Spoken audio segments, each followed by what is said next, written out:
I don't know what people are moaning at. A draw again against an ex-Premier League club in the FA Cup third round and beaten in 2 games. What's the problem? This is TalkPosh.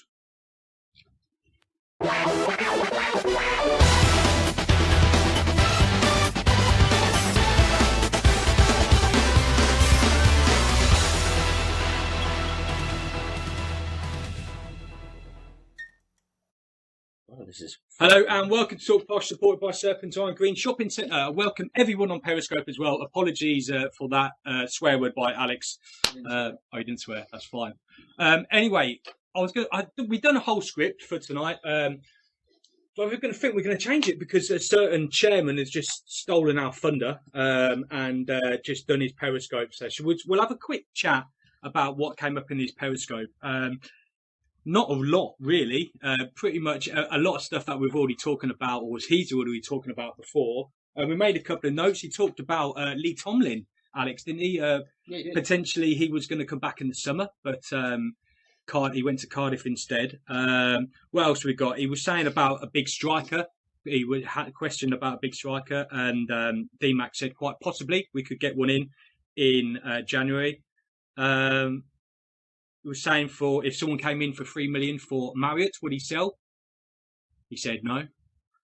And yeah, well, you probably all watched it anyway, so I don't know why I'm recapping. But anything else you want to talk about from that, Adam?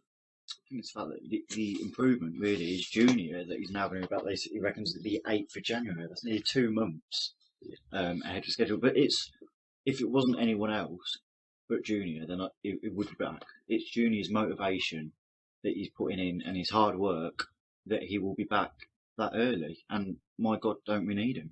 I think we called it, though, looking at how his progression was going. Like when he was there at the youth team match at the game, you could already tell he was so far ahead of schedule. I mean, he's just got such a passion to get back. You really hope that translates into the pitch when he comes back. And I really hope it is as well, because like I said, I told Luke earlier, we've won 2 league games in 70 days. Since he's been out. It's a little bit worrying, isn't it? Oh, he's not obviously not personally all responsible for that, but it did knock our momentum. I think it took a big blow to Jack Marriott, because Jack Marriott and Junior were working well together as a team. They were vibing off each other, and I really think we were relying on, as Dara said this evening, an unfit Ricky Miller. Obviously, he's got the other problem. We've got a 17-year-old. To fire us up there that league, and if we've only won 2 league games since the 26th of September, and like you've just said, we're just outside the playoffs, still in the FA Cup, still in the Checker Trade, we're not actually doing as bad as. There is one other thing he did clarify in it, and that's once again something that we have said that what did he say? We were at our wage budget 97.8% of our financial fair play wage budget, so it's going to be a struggle to get anyone else in. Yeah, we said that before, that we thought that was the reason that we hadn't been going out and getting all these out of contract strikers who were available at the time, because the money just hasn't been there for it. And he sort of pretty much confirmed that today. Well, again, we was talking about Bondi and whether he would be staying in January. I think his answer was similar. He's going to try his best to get him in. Obviously, if they want, if he wants a lot more money, no, he's on loan anyway, isn't he? So. Yeah. Don't know how that affects in terms of FFP and that. Going back to the FFP, though, he did say on the Periscope thing that we'd paid a fair amount for getting Stephen Taylor in. Did we invest in the wrong area of the pitch? Well, we'll ask that question later, because my view on that is no. I think Taylor's been brilliant. I think that's a good one. I think he was a good player to get in. What else did he say? Fans need to put things into perspective. He mentioned that. We'll talk about that later on. We need to find consistency as a team, and we will be untouchable. Apparently, that's interesting. We'll also talk about that later. So that's about it. I think we'll get into the show tonight. We'll keep one eye on the FA Cup draw. That's going to be in front of us, and discuss how the hell are we still in it. We look back at the loss at Charlton. Well, it felt like a loss anyway. We play our ever so popular No in the Opposition quiz. Plus, we announced the striker you voted into the worst ever Posh 11.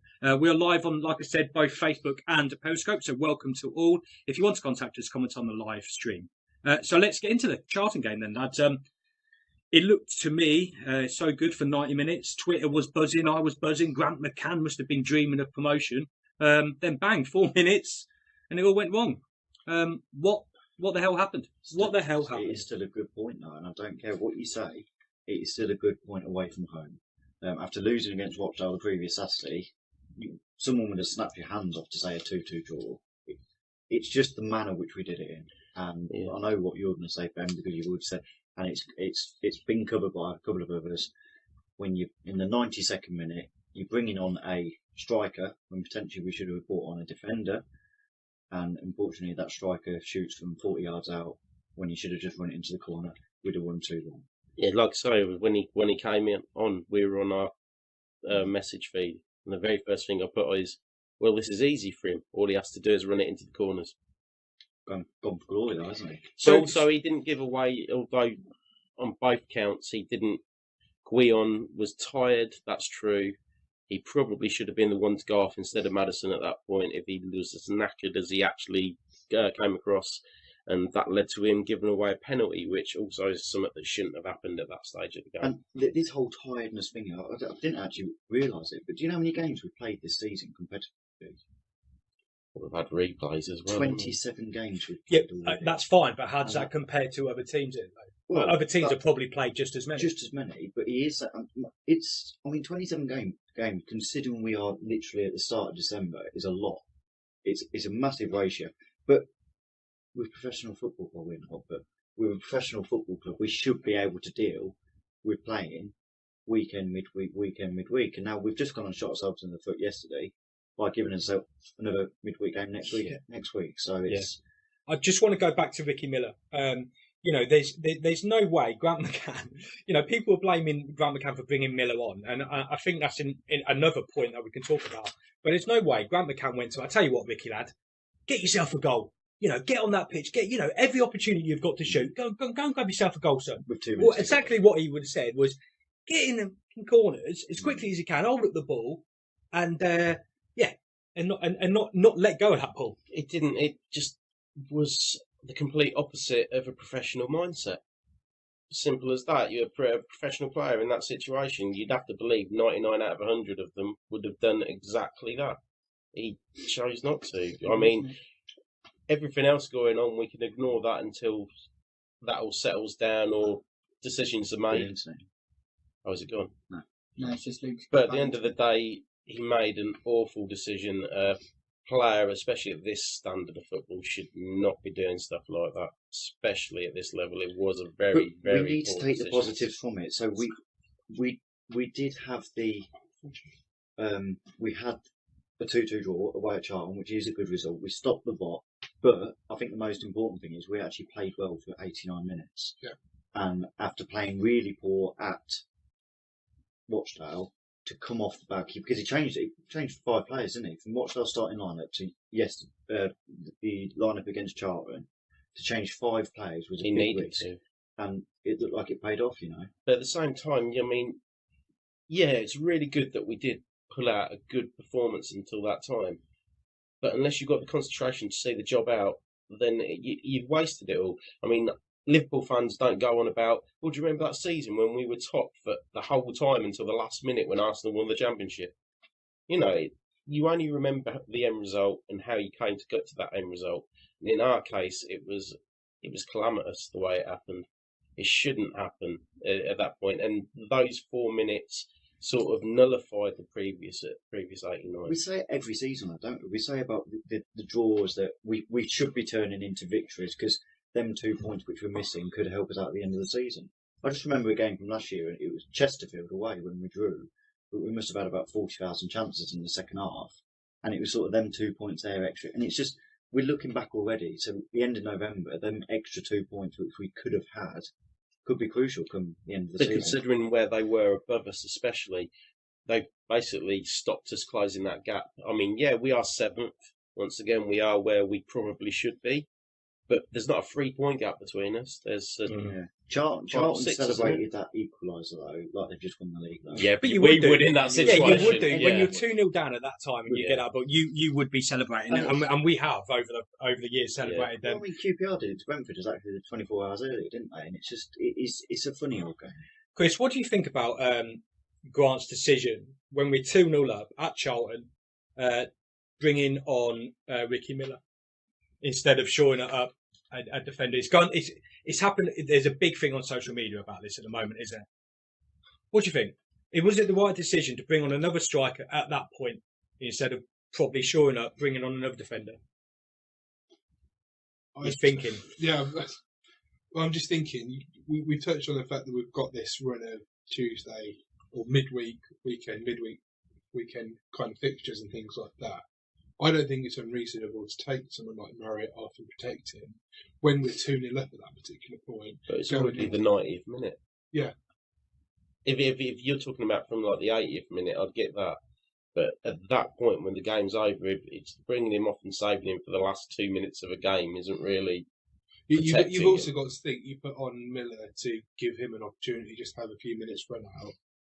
You know, it's to let 2 goals in that short period of time, like the very end of the game, is unthinkable. But then you reverse the situation, so we'll cover it more. But we go to yesterday. We've just conceded, and I know we were trying to bring Bolden on, but we bring a defender on when they've equalised, and we had Idris and Miller on the bench. See, the difference was we're playing against Woking. Ignore the fact that Woken's already a lower league side. Woking were bombarding us. I mean, they what did they have, 23 chances or something? They had 19 shots in total, and we only had 10. So we were under the cosh, so we bring on a defender to try and shore up that.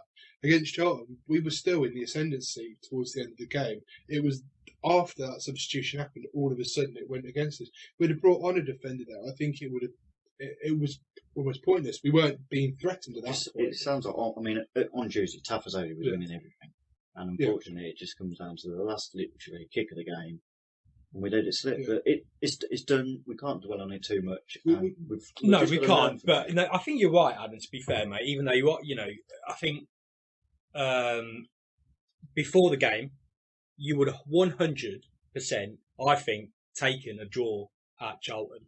But I think, like you said, it just goes down to the manner of the defeat. And then moving to the game on Sunday, yesterday, again, well, not again, because we would have gone there and expected to win that game. And in the end, we scraped the draw against a team that is 50 places below us. What? I mean, again, what on earth happened? It's funny. Grant comes out yesterday and he says he cannot fault the commitment of the players yesterday. Right? We had less shots on them, less shots on target, less possession. They had a penalty saved and they hit the woodwork. What's it? What? The best players we have all underperformed, every single one of them. Maddison didn't play well. Leon had a bad game for his standard. Aston Villa away. Oh, again. What has happened? Aston Villa, yeah. Aston Villa away. Never them in the League Cup years ago. That's what it's saying. Yeah, so we're far behind here. We are watching the draw, but we're watching it on the stream, so obviously we're quite far away. Apparently, is that right? Aston Villa away, yeah, here we go. Liverpool versus Everton. Is it? Yeah. Interesting. Lads, what do we think about that in the studio? Aston Villa? Never been new away. ground. I went there years ago when we played them in the League Cup, two legs. And we got absolutely smashed there. It was like 5-0 or 6-0, something like that. New ground, Adam, Kevin says. That's always a bonus. Well, it is. It's another one on the list, but I'm not even thinking about it yet because we've still got a job to do next. Yeah, and this is the point. This is why we were just talking about the Woking game. It was exactly like this 12 months ago when we had Notts County to beat for an away day at Chelsea. And yes, all right, we put the performance in that night. There was nearly 10,000 fans at London Road that night, and it works. We're not going to get 10,000 at home against Woking in a couple of weeks. It's going to be Posh versus John Terry again, isn't it? But that'd be interesting. There shouldn't be a problem with tickets this time either. I mean, Villa usually give like at least 5,000-6,000. Yeah, we will have a lot. It's But do you know what? Scrap it. scrap talking about Villa. Let's get back to Woking, because Woking were brilliant, and you have to give them a lot of praise, Ben, because they did come out and they were a fantastic team, and they looked like the league team. They look like the league team rather than us. Yeah, but it's out of the two results, believe it or not, it's the Charlton one that gutted me the most. Woking, I honestly am putting it down to it's the FA Cup. I thought it was During the FA Cup, any team can do anything. Like I say, our best players completely underperformed. Only Taylor played all right. Tafazoli played well. I thought Taff had and really Bond. Yeah. Outside of those three players, who stood out, who didn't have a bad game. Outside those three, there wasn't. We all did. Right. But it's the FA Cup once again, so I'm not going to take it too badly. Woking players were putting their lives on the line. Okay, that they'd have been pumped up, and I know we should be pumped up, but I don't know how we can pump ourselves up. We didn't look more raised for the game at all. No, we didn't. From the word go, Woking were going for it. I mean, I still miss first 10 minutes, but that's not the point. It's been our problem all season, though, isn't it? Getting motivated against a smaller club, and it seems the smaller the club, the lower they are, the worse we perform against them. It was no surprise to me that we came out and played like we did against Woking, because I think there must be some sort of mentality there in the back of people's minds, thinking we should be able to do this with a canter. We'll just go out there and do it. You got to think we drew against Tranmere in the first round of the cup. It took us 2 goes to get past Tranmere, and albeit it was a comfortable win eventually, but and they ripped us, and that Ward, he ripped us to pieces yesterday as well. We just couldn't cope with him. That was one of the problems yesterday as well. I mean, not to knock the lad, he's young and he's coming through. Alex Penny, that is. But the last 2 games, I've honestly thought showed he weren't ready. He gave away the penalty. He gave away the penalty, yeah. And it was Bondi that saved face for him in that case. He was beaten multiple times down that wing.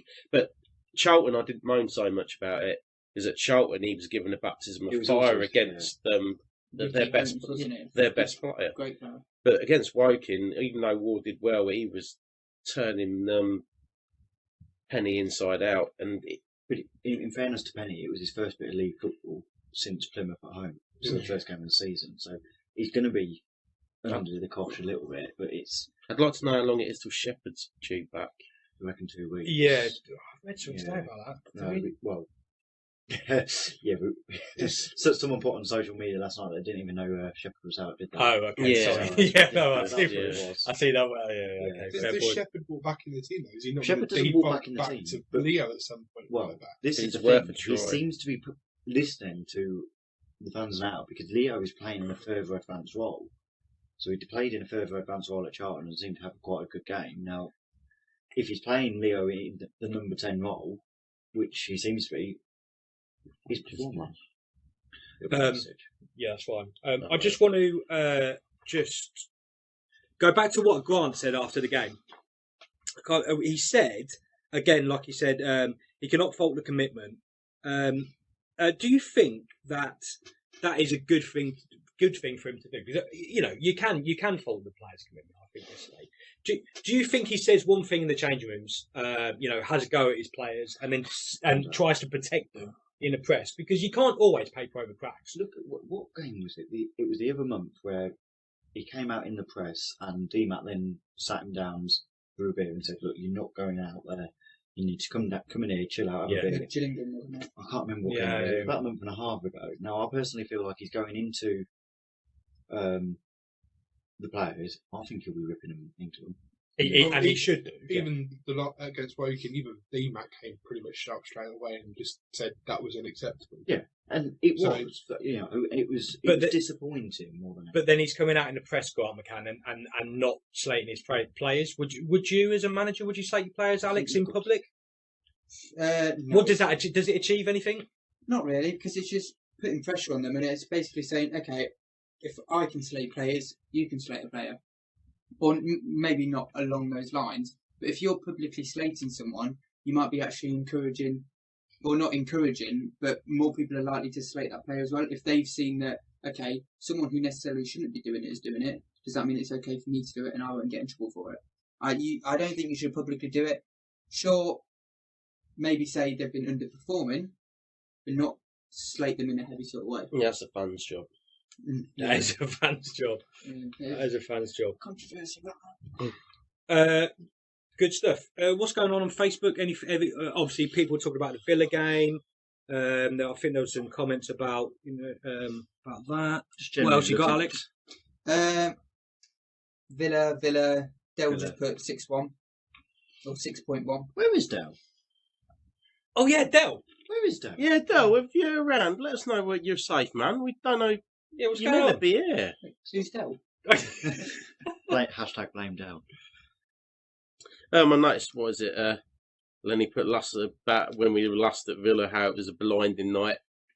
We got slaughtered, and the stewards formed a big line in front of us. So if you were near the front, you couldn't even see the game at one point. It weren't a fun night. Well, it depends what they got up to afterwards, but I don't know. I just got another couple of points, just going off on the two games that we just had. I saw somebody see Bolden reacting on Twitter last night. Yeah, it says about the social media funny platform. Yeah, about being a so funny platform, and then someone replied, and then he replied again. What's people's views on players on social media? I personally think that's the thing with social media. In August, by the time we'd even got back to the car or train station after a victory, they've all tweeted on there.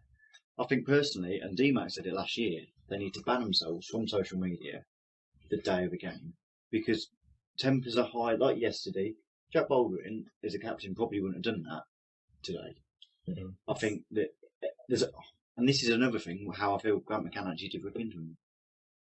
Is it hard though for D-Mac to do one thing and be something else? Because he's constantly on social media and let's put it this way. and thinking to trolls as well. He bites, don't he? I think unfortunately it was a bad reaction from Baldwin, but on the whole, the interaction we get on social media with our players, with our chairman and things like that, isn't a bad thing.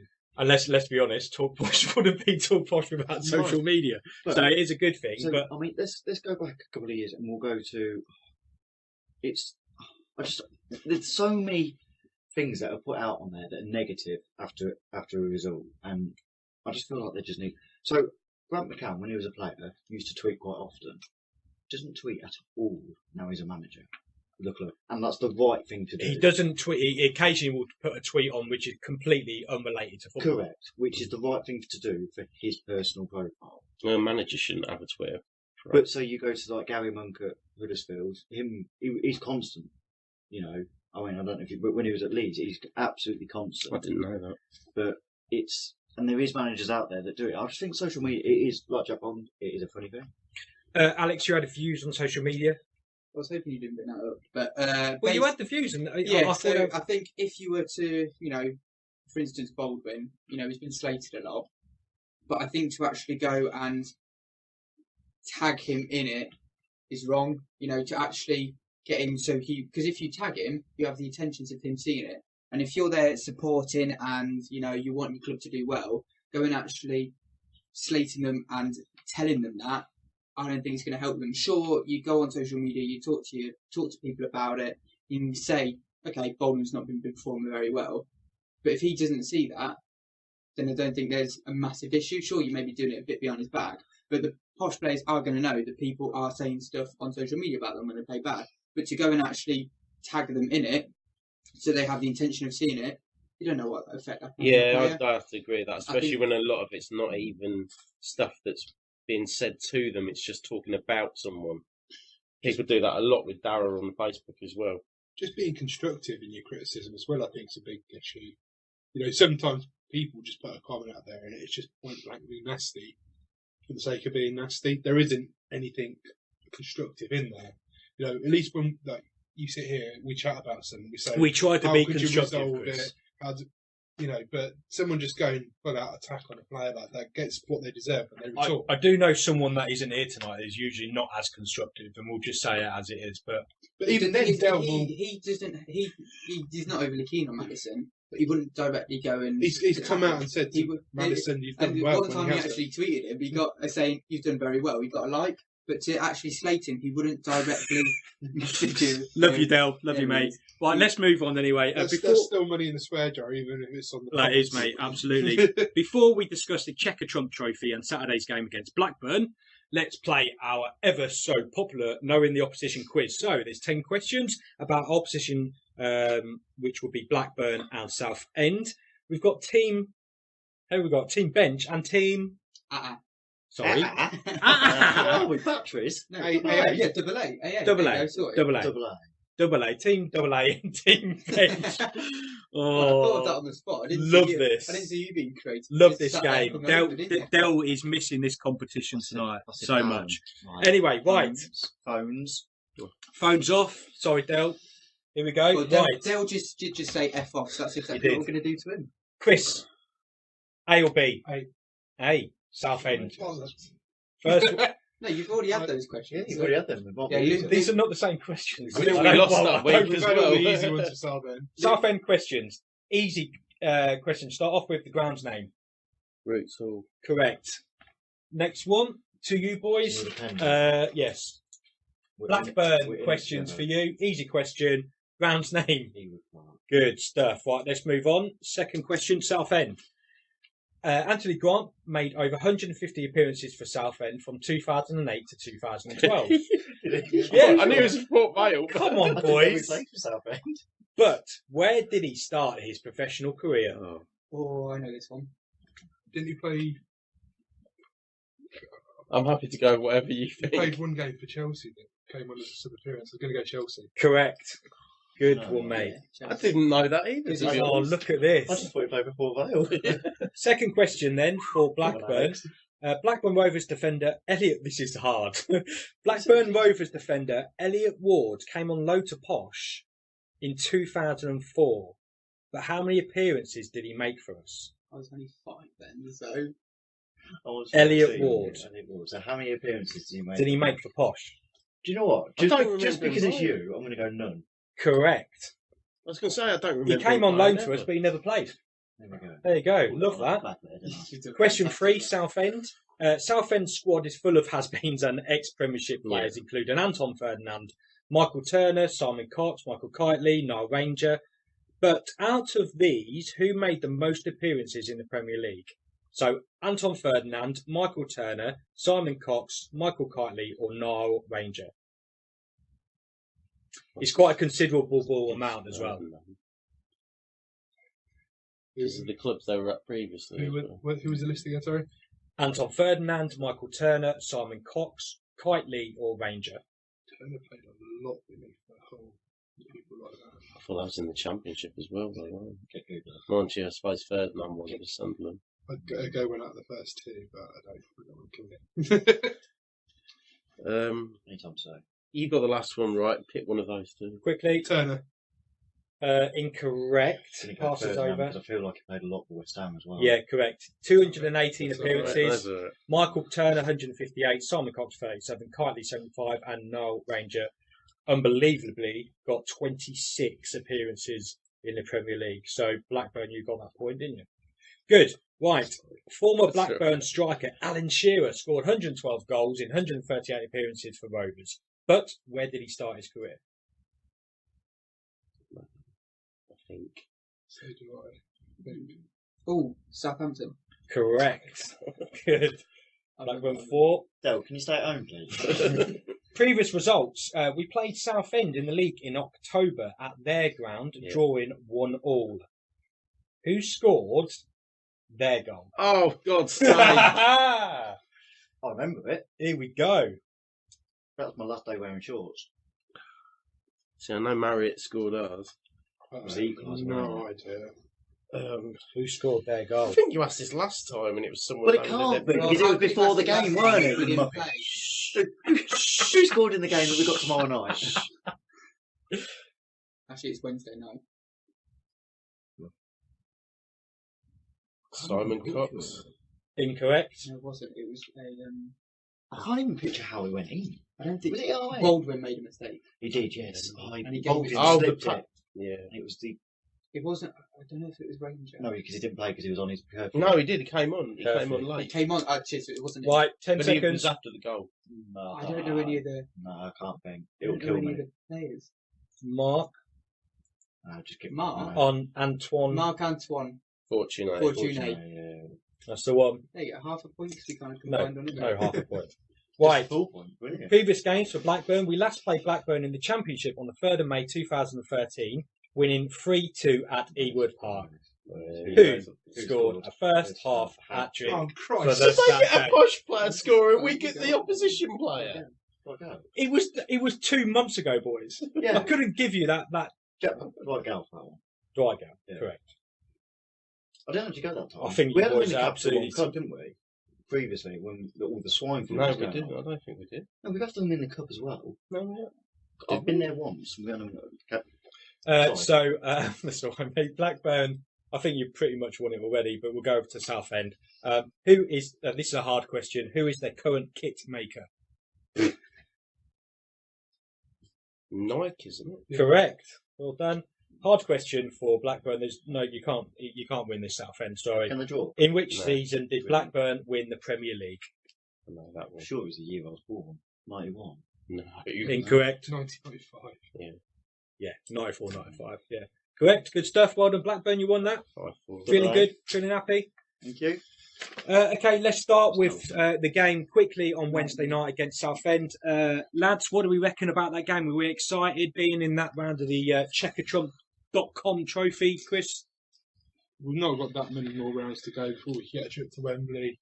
To do with money, really. Give it a go. Good.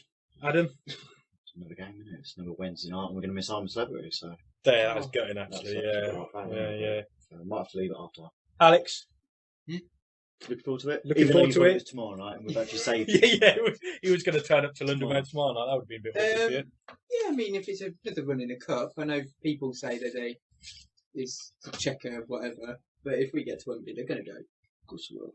I think that, I mean, he's done the right thing as well with Wednesday night only making it a fiver for adults. Now, will that bring 2,500? Probably not when you can now watch it for £5 at home. And it's cold. Yeah, and it's cold. I imagine there's going to be a lot of people watching. Running at home. that, it's more income to the club, so it will help. Yeah, I'm not sure how the income works for that. It's still money coming in, but just as Gay. So I'll take a run in. You'll take a run in that. If you get to Wembley, fantastic. If not matter. Fair enough. Should we skip that game then? And then talk about the probably bigger game, which is going to be Blackburn. Another side that are on. Are you seen their form? Absolutely smash it. I think they won the last 4. Have only lost 1 in 12 or 13. Yeah, exactly. They just drew at the weekend and got 2 players sent off. They did. Weren't sure if they that had is a going to be the first point. team, but one of them was Bennett, and I think I've seen him on the start. Or Elliot Bennett. Elliot Bennett. He's a good player. Yeah, he got sent But the off. thing with Blackburn, whereas we had a really good start, they had quite a bad start. Yeah, and it sort of switched around. Only a couple of games though. If you look at their form, they have been honestly their form. That's why I think we're going to win this game on Saturday. Oh, but yeah, they're above us. We'll always turn up. It's our first league game since obviously Charlton as well, and we've had 2 cup games in between. And we're at home, and when we've beaten the better sides, it's been at London Road. Well, yeah, we can't win away at the minute, can we? So it's one of the, like I say, it should be a good game. Hopefully, we'll give it our almost because we're getting to that stage in the season now where obviously we've got the Christmas period coming up where it is games thick. It is games thick and fast.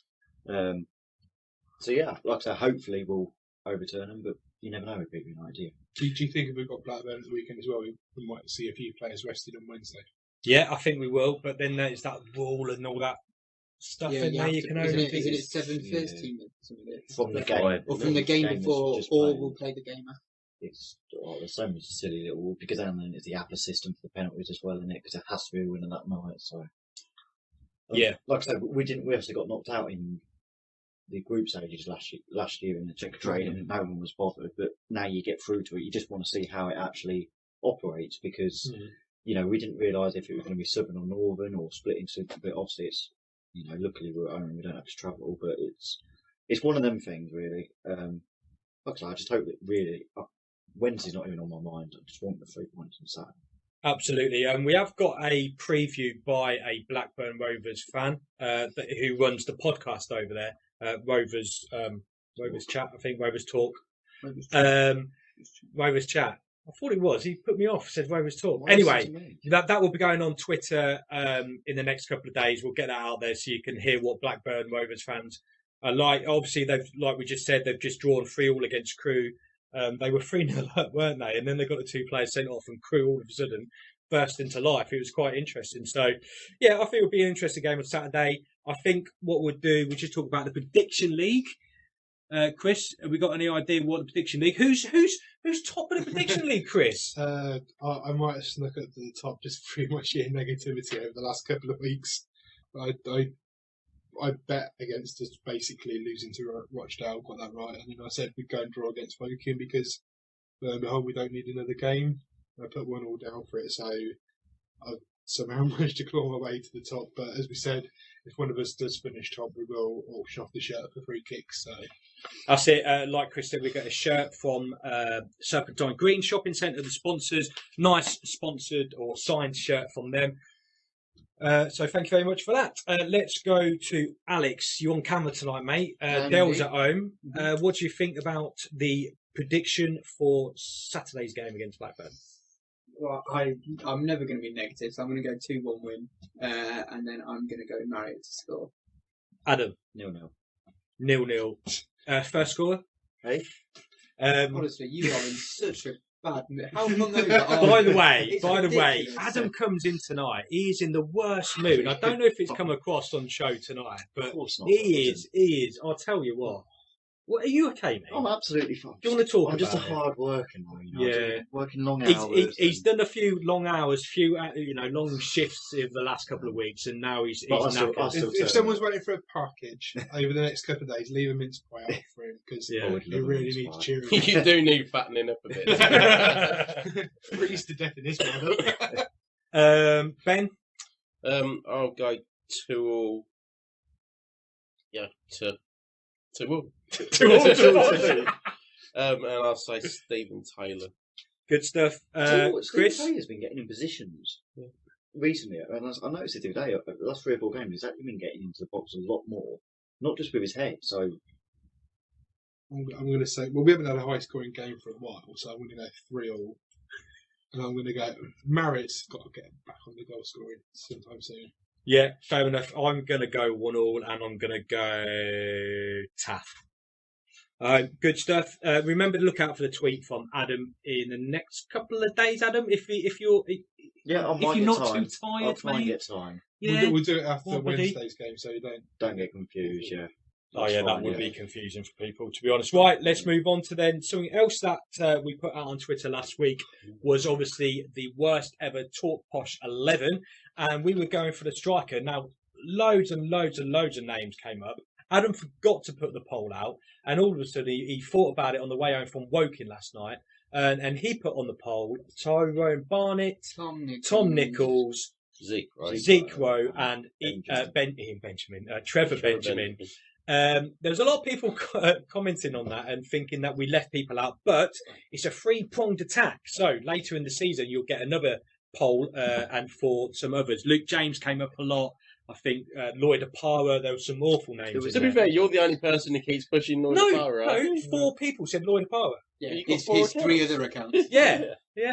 Luke 1, Luke 2, and Luke 3 all said Lloyd Apara, but he was awful, so I think he should be in there. Anyway, the winner of the poll was Ben Tyrone Barnett. The The man who can put a ball anywhere with his head when he's not playing for push. Do you think he deserves to be in our worst ever TalkPosh 11, boys? Not really, no. It was a waste of about £1 million. But value for money, he definitely makes it into the team, I thought. I don't know. It was an odd to think that he only just edged it over Tom Nichols. I would have him over 3 to be. Tom Nichols, I think, is more of a bitterness thing. Yeah. But like people said, Hal Thorrington scored memorable goals at Lincoln. Iorfa scored one of the best goals I've seen against Sunderland. Tyrone Barnett scored 4 against St Neots. Yeah. You know, what else has he done? Fair enough. It's a fair point. He got that goal at Donny away, didn't he? Which kept us up. He like Nichols, is one of the few players I can remember in the back of my mind. If he was on the pitch, would get so much stick from our fans. I think that's quite a good gauge of how bad a striker he was for us. Yeah. No, definitely. It was definitely a poor signing. What a team this is turning out to be. Cooksey in goal, Santos in centre back with who's in midfield? Adam Fry in centre midfield with Tyrone Barnett up front. Whoa, classic. Scaring team. me. Scary side. Next week we're going to go for the right back. So the worst ever right back that you can think Right of. back? white back. White back. You can't. say You that. can't. You can't take the mickey out of a speech impediment, mate. He's not a speech. God's sake, Alex. Honestly, Honestly. that is really bad. Is your mum watching this? Of course she's not. Oh, Shocking. Anyway, we voted for the worst white back for Posh. So get your votes in and look out for the tweet from Adam. Any come up quickly? Kenny Webster. Kenny Webster. For me, anyway. Hands down. Napka, was he? No, centre half. Was he centre half? Yeah. Who else? You can just see people putting like Leo in there, can't you? Yeah, that's a good point, Let's actually. be honest, he shouldn't be in it, but he shouldn't be That's playing right back. a good point. Carney was right back. Chris Chris Carney. Carney, yeah. He had a few good games though. Chris Carney, right back. Yeah, he was. So I don't remember Dean Oldham standing out massively as a Ooh. He was alright. Dean Oldham was good. He was alright, wasn't He he? was alright. Yeah, he was a decent player in a bad team. Right. All that's left to say is the head-to-head barbers sponsor our bet of the week. They did bet on. Posh to beat Charlton and Posh to beat Woking. Yeah, that was the Okay. bet. Yeah, great, wasn't it? Really great that. Yeah, we should have gone for another one. So, but yeah. So look out for a tweet. Maybe are we doing a tweet or we're not going to do a tweet, Adam? Depends how drunk he is. Yeah, it depends how drunk he is. Fine. That's fine. But they sponsor Head-to-Head Barbers over in Yaxley. Also, the spicemarket.co.uk. The Spice Market. That's my speech impediment, sorry. It's the spicemarket.co.uk have really been helpful for us this season, so I just wanted to give them another mention. So thank you very much for your continued sponsorship. Any more for tonight, boys, before we go? I'd just like to say, give a mention to Kirky for liberating the bread rolls from the wasteful people at Woking, who, if you don't sell something, you chuck it in the bin, apparently. And he stepped in, he saved them. They got taken off him. He saved them again. Load of idiot posh muppets tried to destroy the bread rolls in front of him. He saved it from them. Apparently, they might not have made it He home, didn't but make it home though. he did well. He did well. They didn't even have any hot dogs left by half time. It was the best thing about Woking was watching that happen. There you go, and I think we should end it on that note. Thank you very much on both Periscope and Facebook for listening tonight. Hope you enjoyed it. If you didn't, well, see you next week. see you next week. Of the posh.